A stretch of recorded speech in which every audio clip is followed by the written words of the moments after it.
Humidus Podcast.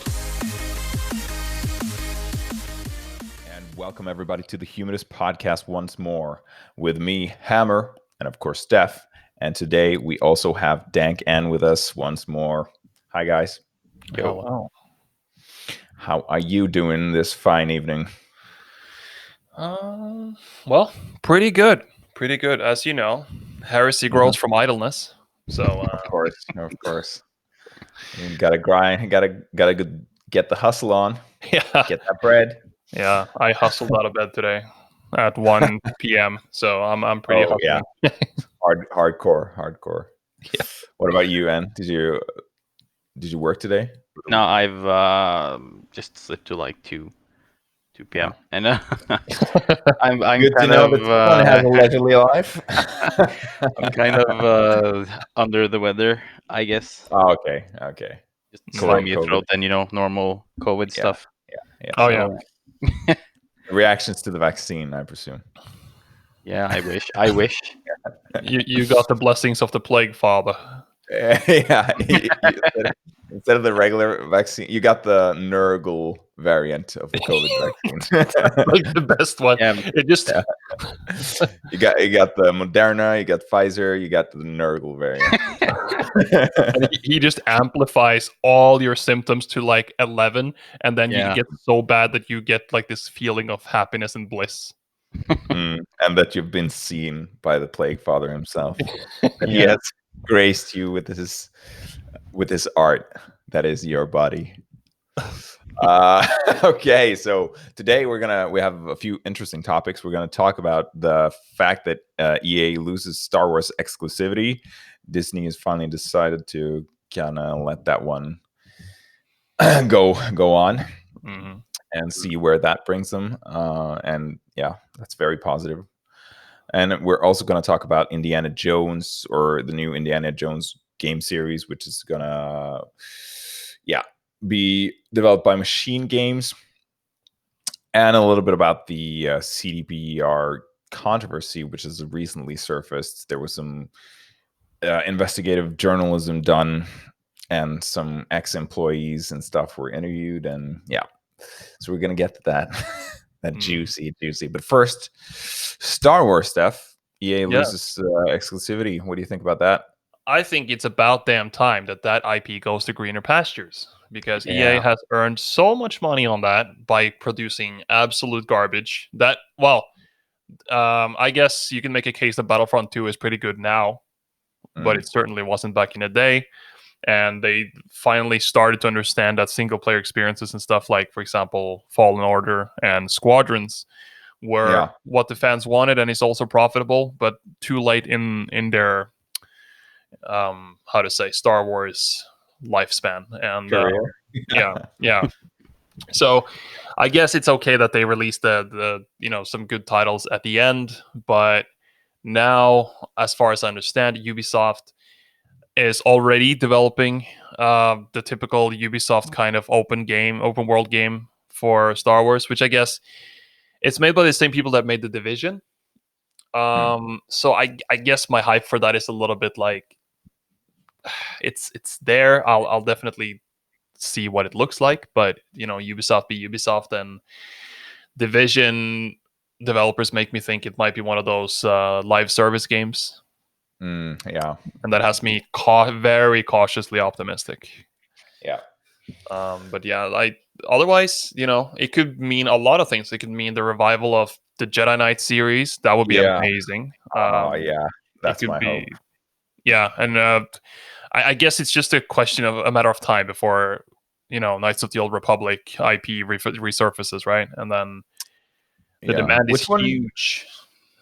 Yeah, I know. Which one would you kind of think that was most in demand, Jedi Knight or Knights of the Old Republic? Knights of the Old Republic, I'm pretty sure. Yeah. But I do think that there is definitely a huge profit possibility for a Jedi Knight revival as well. If they bring that same kind of vibe and same kind of just amp it up to current gen. And already it's like, even bring back Kyle Katarn, do whatever you want. I'm down. I'm down with all that too. What about you, Ann? I don't know. I guess we're gonna see a Blue Point remaster of Jedi Knight or Sure. something. I don't know. I think I didn't play the old games that much. I don't have the like nostalgia and like feelings towards them. But what about Knights of the Old Republic? Though, didn't you play those? Not much at all. No. Mm. What about like that old Phantom Menace game? I'm not sure. I think I've played Force Awakens and I've played. I played one of the early ones on PS1 with multiplayer. Oh I yeah, don't remember the name. like Pod Racer and stuff. No, it was. I guess it was a shooter. Maybe it was PS2. Could be. I mean, there's a lot of good games back in the day when they were a little bit more experimental, and I think that's the good part that they're bringing out. Even a High Republic game, I guess I would still be down for if they did it proper. You know. Sure. I mean, still a good Star Wars IP could be. I mean, it could be utilized well in the High Republic, but you know what we want to see. But yeah, like Knights of the Old Republic would be insane. The previous games are just absolute classics by now. Yeah. And yeah, so if you haven't checked those out, that's highly recommended. You can even get Knights of the Old Republic on your phone. So yeah, it's availability is not an excuse for that. But like, what is the number one game you want to see from this IP? Steph? Well, I want to see some more dark side exploration. So I think, let's say if they made a game about Darth Bane, or some other Sith Lord, and you just join their progression from, potentially not really evil, but then fall to darkness, and then their progress to power until becoming like a mighty Sith Lord. There's a lot of potential there, I think, and fans have been loving it. For example, with Darth Revan from Knights of the Old Republic, and with Starkiller, and there's a lot of. I don't think the dark side has been explored enough, and it doesn't have to be like the Emperor level of pure evil. It can be like shades of gray, Yeah, and like lore-wise, Sith are not those ultimately incarnations of evil that Sidious was, because they're just more free, to do whatever they want to. Embrace their rage and hate and love, also. So they are like more like Slaneshi kind of that, or they can kind of, or they're all the chaos gods, maybe. Yeah, exactly. They are. And yeah, because you have, like, for example, Plagueis would be Tzeentch.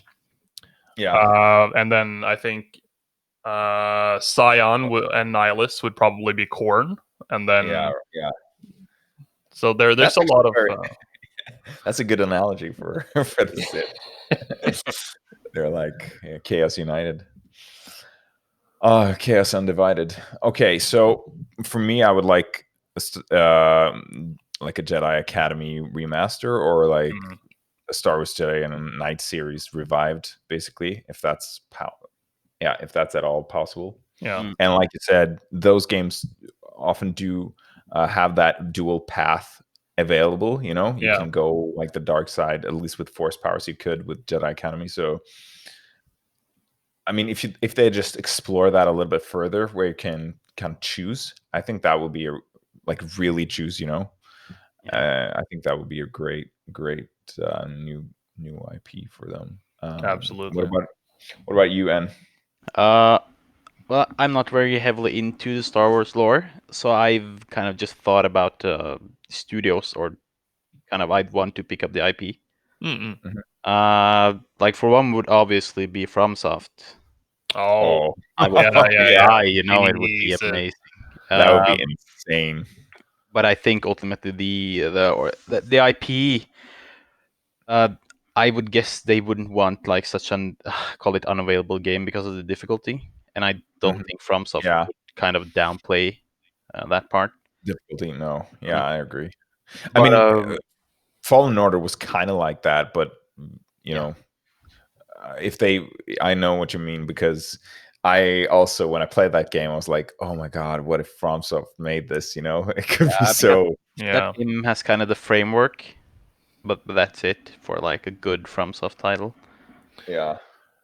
I also think that with if FromSoft made it, imagine if there's like, if you are some kind of a Jedi or Sith or something, or Force sensitive, and then you're on like different planets that all have like a huge amount of like FromSoft type of exploration and subtle storytelling that you kind of uncover. Maybe you're like trapped on a planet that seemingly have, you know, an old civilization going and like a huge history, and then you just like, you kind of uncover that slowly as you go along, and you know, in the same way you do in Dark Souls, for example.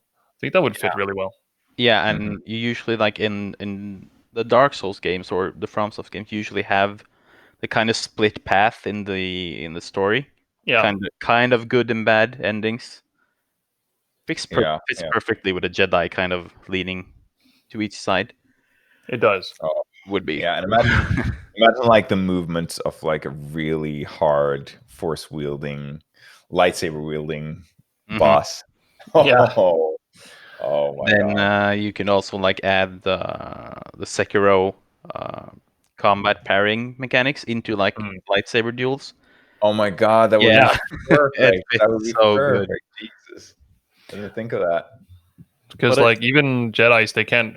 It makes sense, yeah. Because like if Jedi's let themselves get hit, usually that's pretty bad. They can't take like a million hits and tank it. You know? No, sure.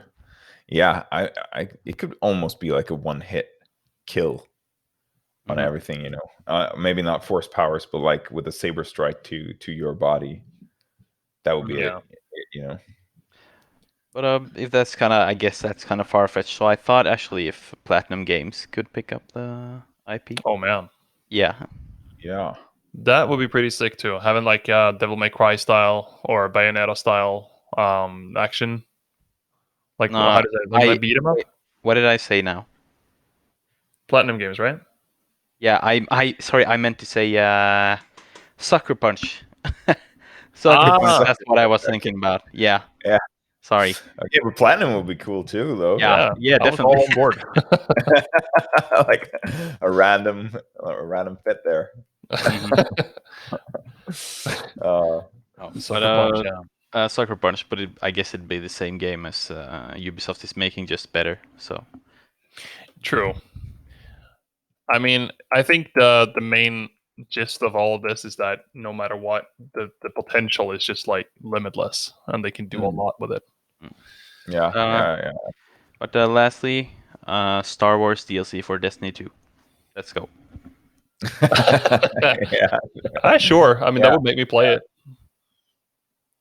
Yeah, I never played that game. Did you play that now, Ed, or? I've played a lot of Destiny.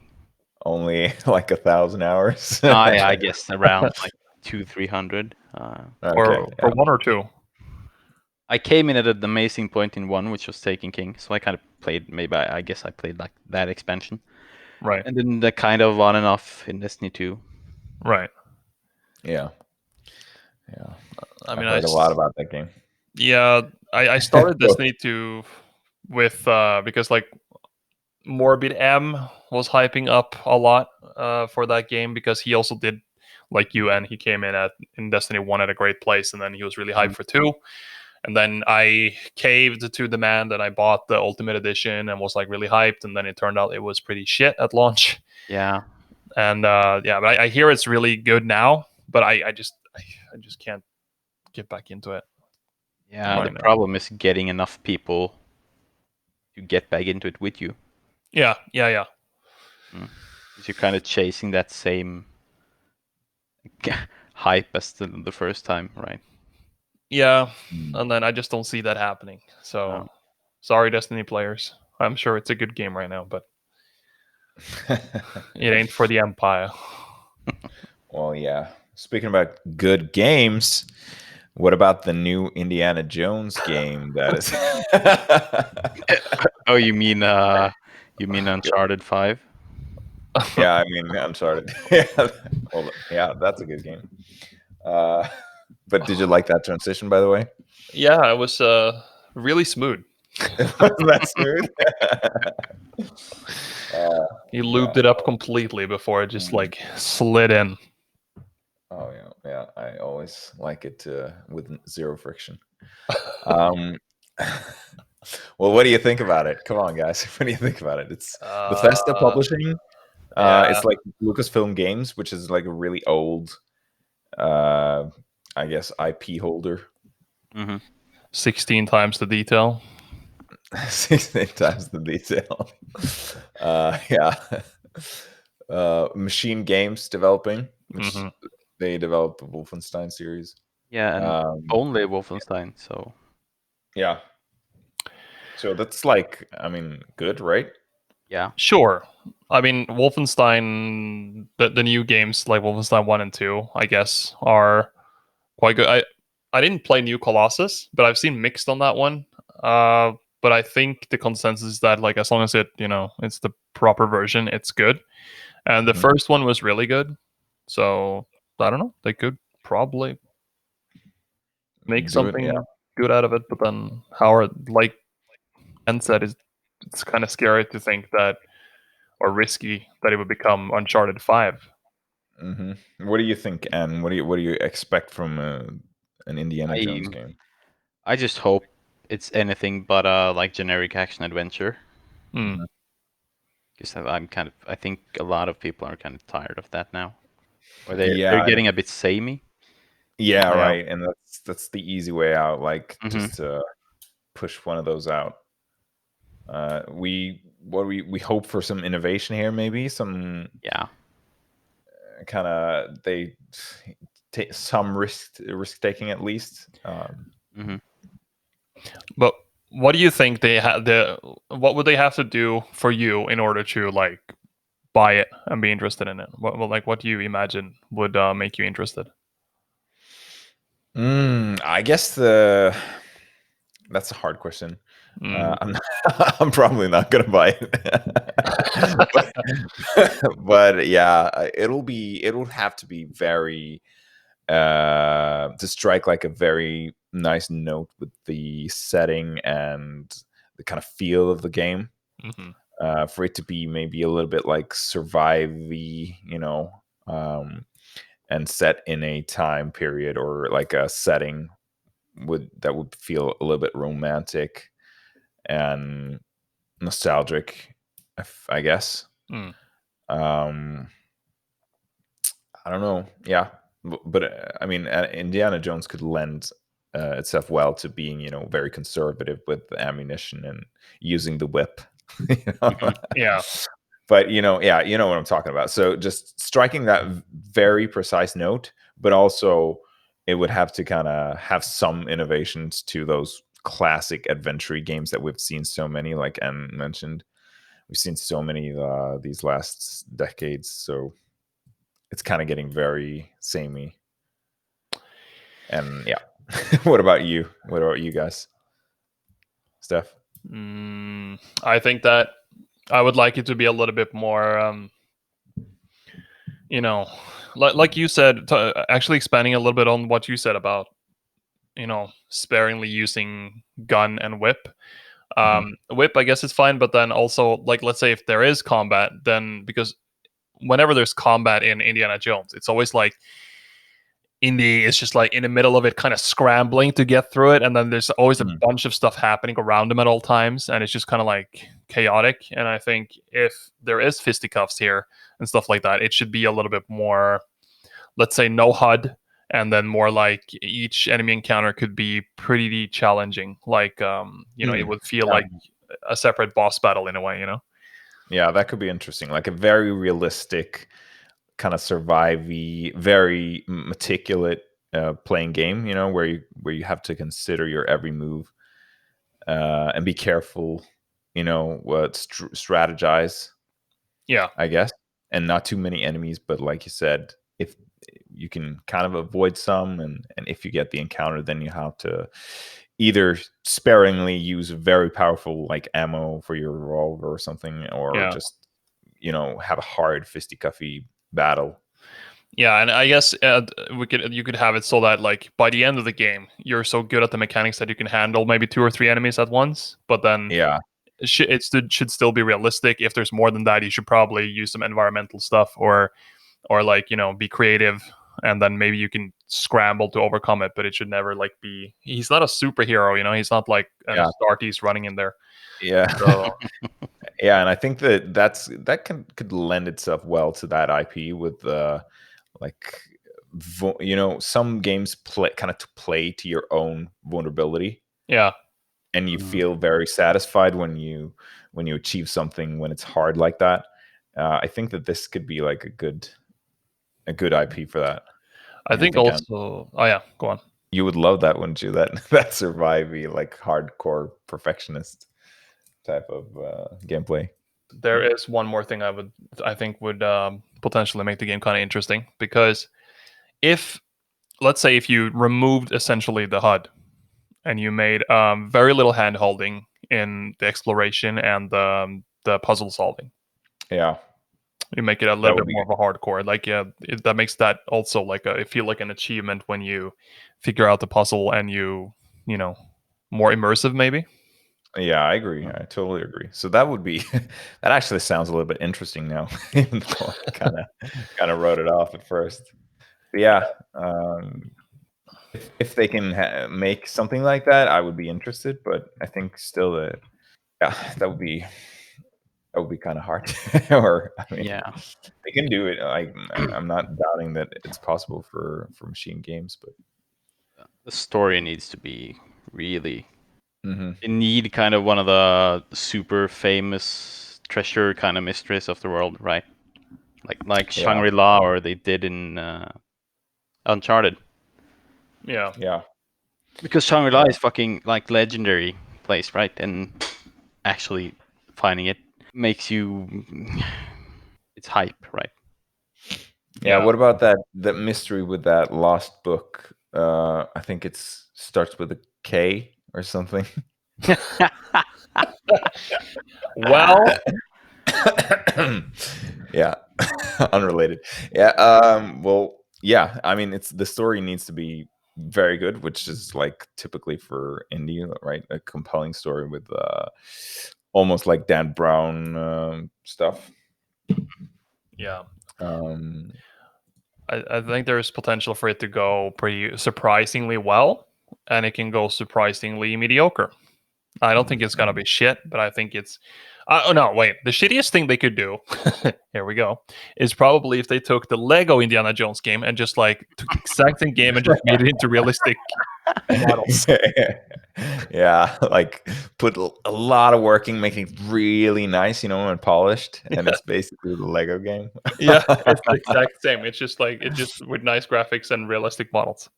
But I mean, with the Lego, the currency in the Lego games, would it be like human body parts floating around?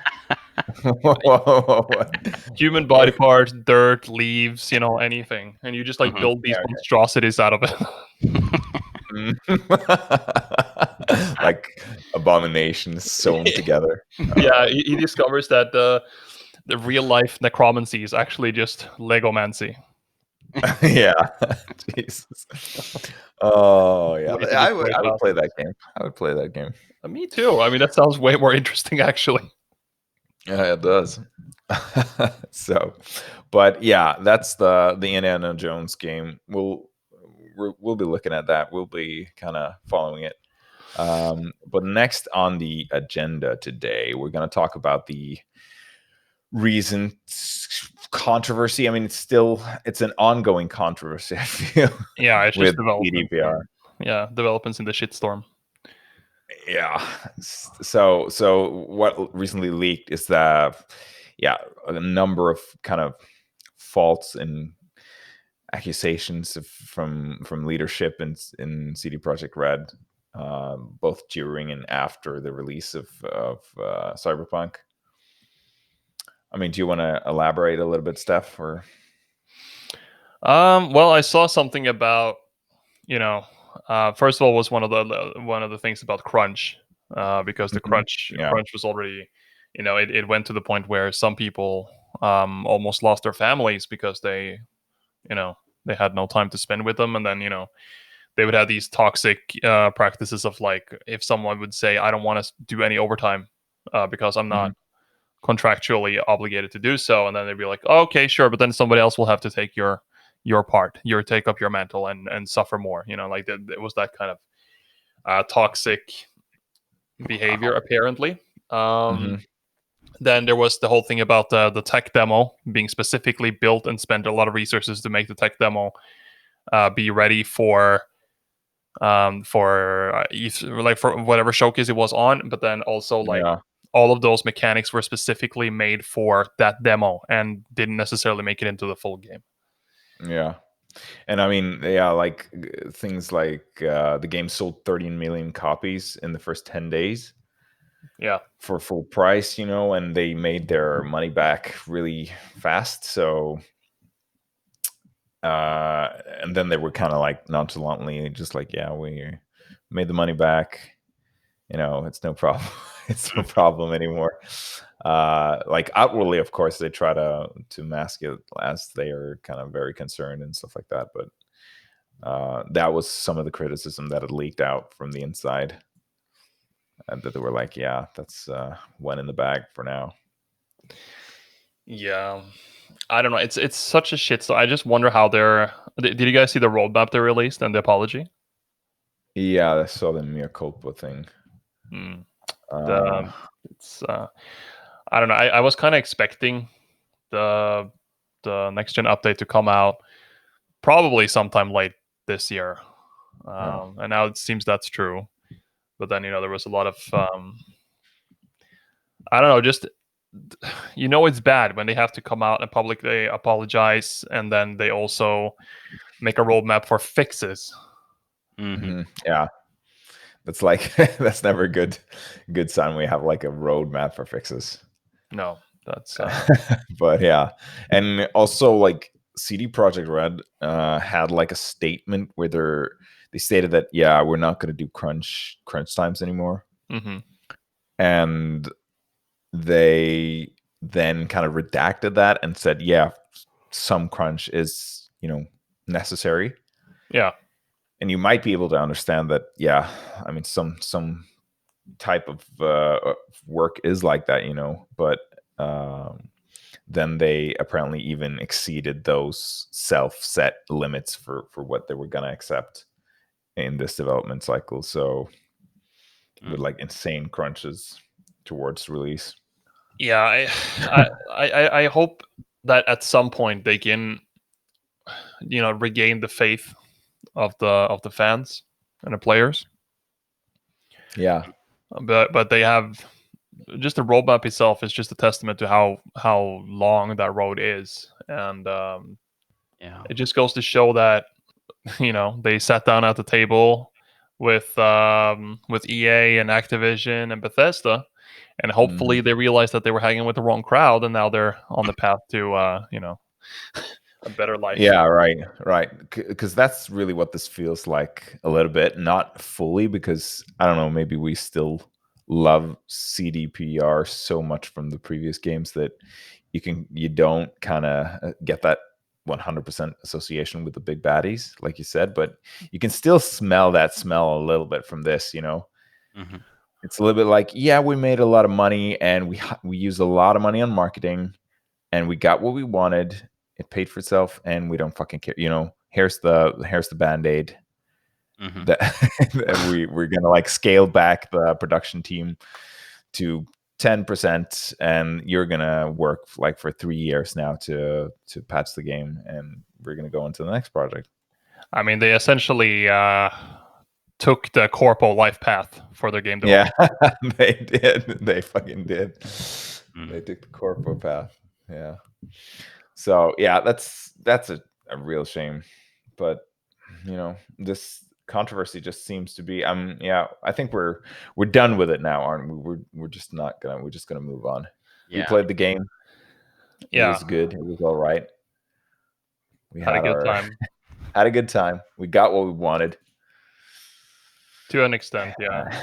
Yeah.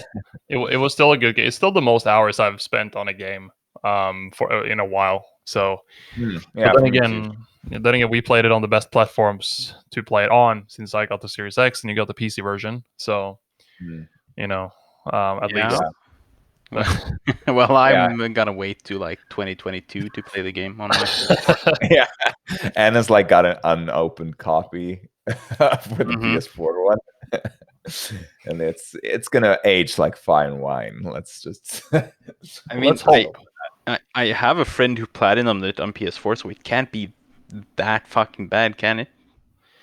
No, I mean, you know how these things go. When something is bad, the internet will kind of latch onto it and exacerbate it and find every last bug, and make a compilation video of the game, so it looks like it's fucking ridiculous Sesame Street, But I think that it was probably very bad at launch, but I think that it's probably playable now. Yeah. I heard the PS4 version runs super good on PS5. Yeah, that's the thing. That's the thing. So but PS5. That's kind of one of the criticisms, that they did that double dip. They were like, next gen consoles are going to come out soon. We're going to try to make for both. We're going to hit that sweet spot while the install base is good for both. And that's greedy when the game doesn't work. So I mean, even if the internet exaggerates the state of the game, I feel that that's still like a greedy way to approach it. Yeah, for sure. I don't know. It's a disturbing trend from them, and I hope they learned their lesson. Because wasn't Witcher 3 pretty bad at launch as well? Sure, but nothing like this. Took a long time, like I guess, but it took a long time for them to like finish up that one as well. Yeah. But I think for Witcher 3, I played it at launch on PC, and it was rough in parts, but not like this.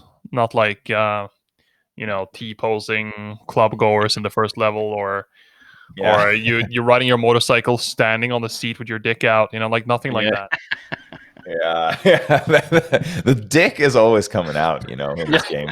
I had a couple of those myself where there's like a normal cutscene and my V's just standing there with his dick out, like nonchalantly. And of course I got the largest one, of course, like the huge Obviously. knocker, just slapping down there, swinging swinging side to side, and they're like having a casual conversation. I mean, who would have thought when Keanu Reeves said, "In Night City, you're only a criminal if you get caught," actually referred to indecent exposure? No. Who would have thought? Yeah, and that one we both had, Steph, with the guy with the gun that's kind of latched onto the hand. Fucking A. Yeah, that was the only really immersion breaking one for me, I think. Is it okay to talk about it now? I guess. Sure, it's not that spoilery. I mean, it's a prologue. Yeah, I guess so, because all right, so if you still are one of those that haven't played it and all that, just skip like 5 minutes ahead. We're gonna spoil a bit from the prologue here, but it's a pretty important story beat. So without further ado, there was this scene where in the prologue is very cinematic, and you follow with your friend Jackie, that you've seen heavily in the trailers and all that, right? And then there was this whole thing about the heist, and once the heist, of course, goes super south. Are you okay with this, Anne, by the way? Yeah. Okay. That was why I was kind of laughing. I was kind of laughing because Anne, has saved his precious copy for this. Yeah, I'm looking for the skip button Steph is talking about. Maybe it doesn't exist in real life. I don't know. It's called morphine. Yeah. But look, this takes place the first 3 hours of the game. Yeah, it's fine. It's fine. I don't care.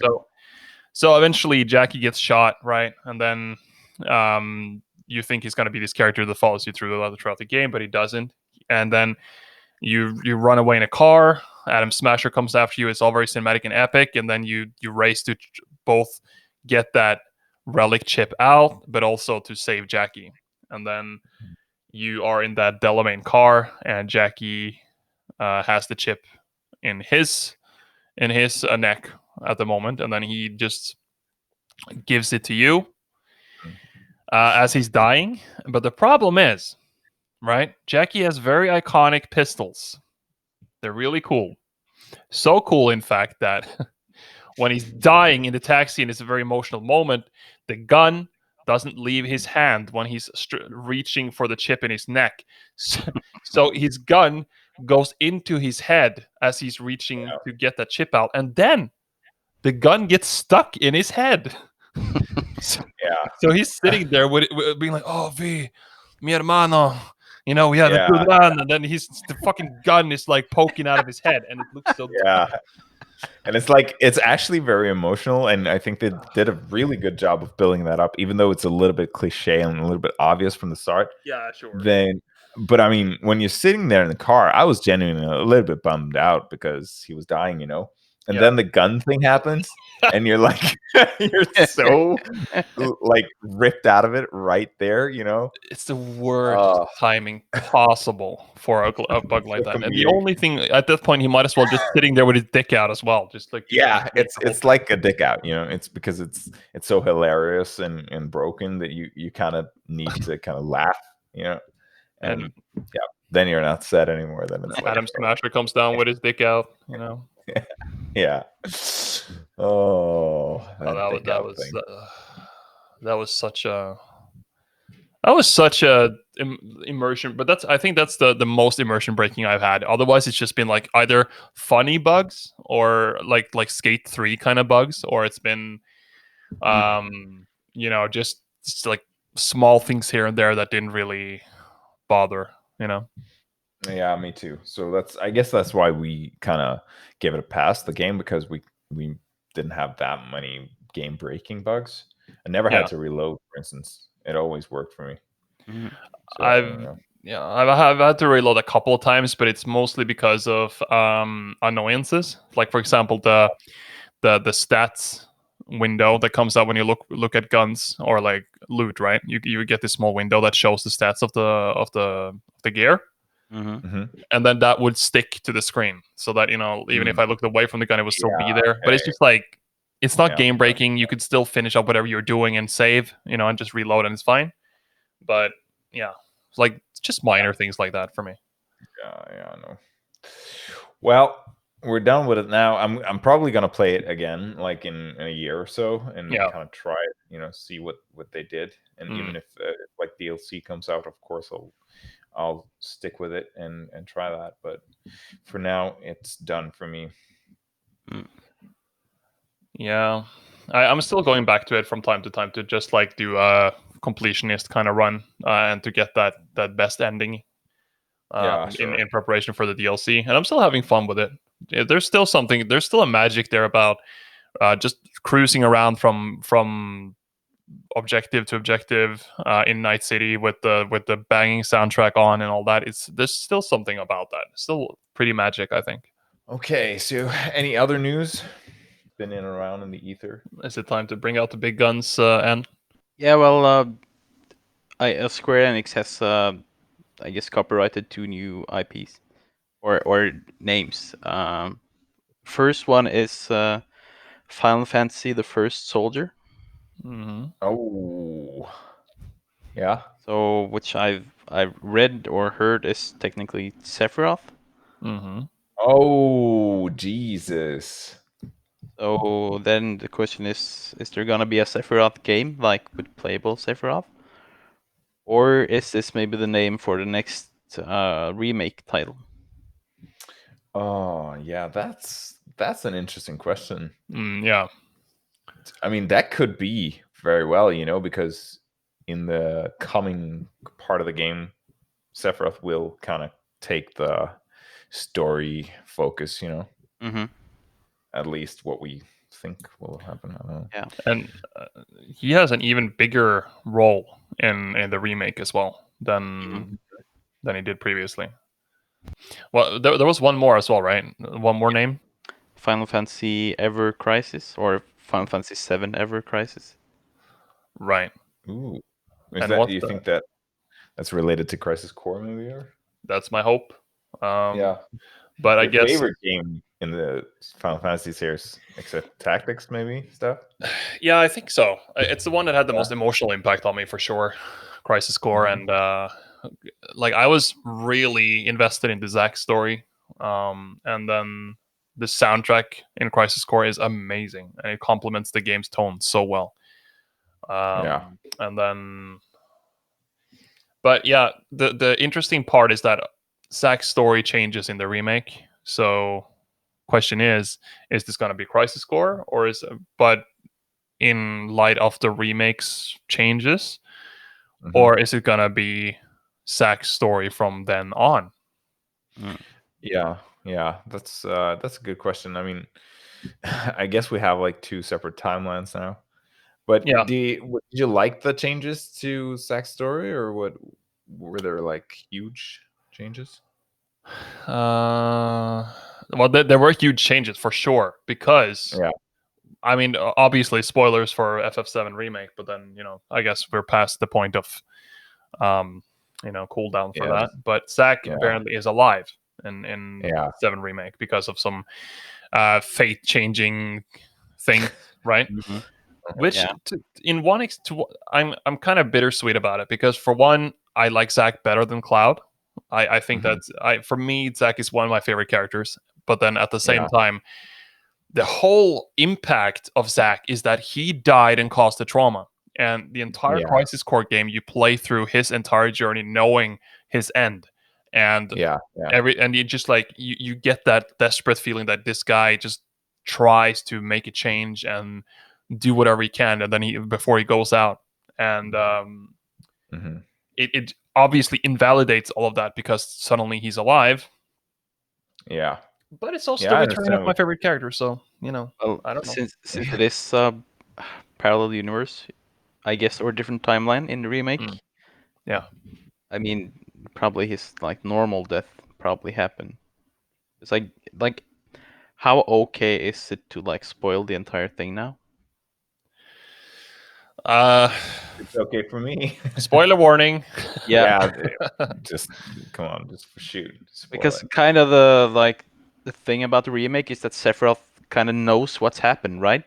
Yeah. And he's trying to Yeah. change it. He knows what's gonna happen Okay. in the like vanilla Final Fantasy timeline, and so he's trying to kind of affect it and change it, right? Yeah. As Okay. all the shade ghost things tries to correct the timeline. Mhm. Mhm. Uh, so I guess in this timeline, Zack maybe is alive, or Yeah. He I survived don't know. that big military shootout thing. Which, if it was the Zack that you played in that game, he should Yeah. be perfectly able to do. If he can take down Sephiroth and Gil and Genesis, he can fucking take down Shinra plebs. So I guess that makes sense too. But at the Yeah, same but time, kind of imagine that last scene. I mean, the new game is basically like a remastered Crisis Core, but like just ending. at the last moment, at Yeah. the ending when he's about to die, like Sephiroth just appears out of nowhere and like slaughters every one of the Shinra soldiers. That would be like that would be epic, right? I But that's like the game. That's how the timelines changed. I mean, I'll see what they do with it. I'm curious. I'm gonna follow the story for sure, and Yeah, I hope they just do my boy justice. of course, of course. And how's that gonna be with Aerith? Is it gonna be Gotta be triangular drama. drama? Gotta be drama. There's always that, that one check And every suddenly it's gonna be time. Midgar of our lives. You know? Yeah, yeah. Fantasy with just dots in between, like Yeah, friends. yeah. And then, like for every scene, you have Barrett like bursting in through the door like Kramer. Yeah, yeah. It's gonna be like a Seinfeld one. Oh my god, I mean, that you actually probably couldn't do today. You couldn't have Barrett be the comic relief character. Yeah, and then Kate Sith is George Costanza. Yeah. Oh my God, Casey. And Red. Who would Red be?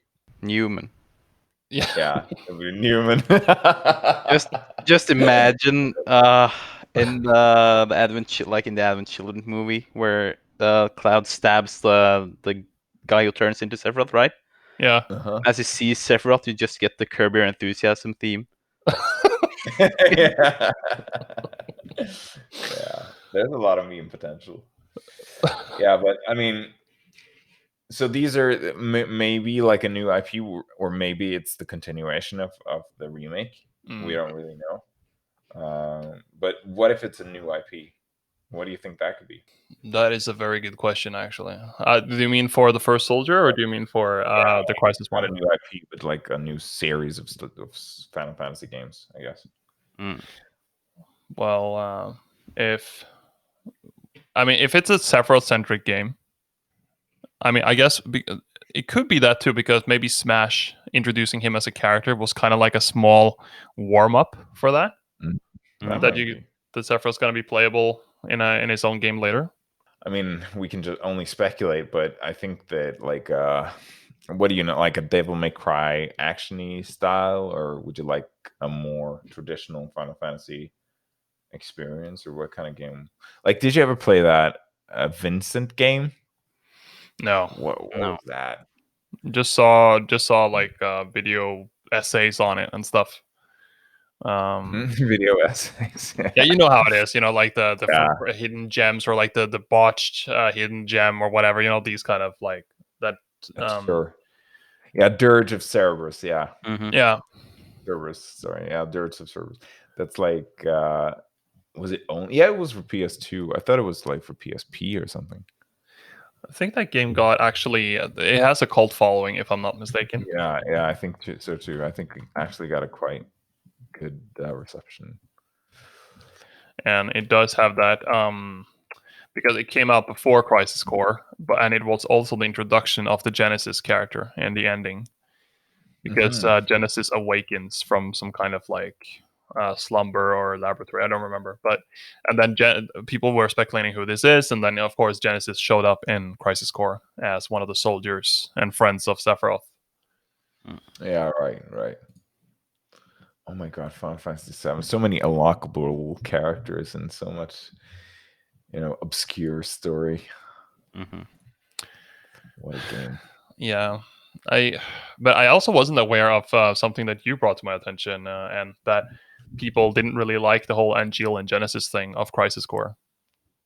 That's just what I got from like a lot of comments I read. Trying to do some research. Yeah, I mean, it's possible though, because it's convoluted, and it's I guess especially Genesis' storyline can be a little bit strange, I suppose. But personally, I thought Angeal is also one of my favorite characters, just because of how he's such a bro and mentor to Zack, and like his storyline is very impactful for Zack. So I don't know. I think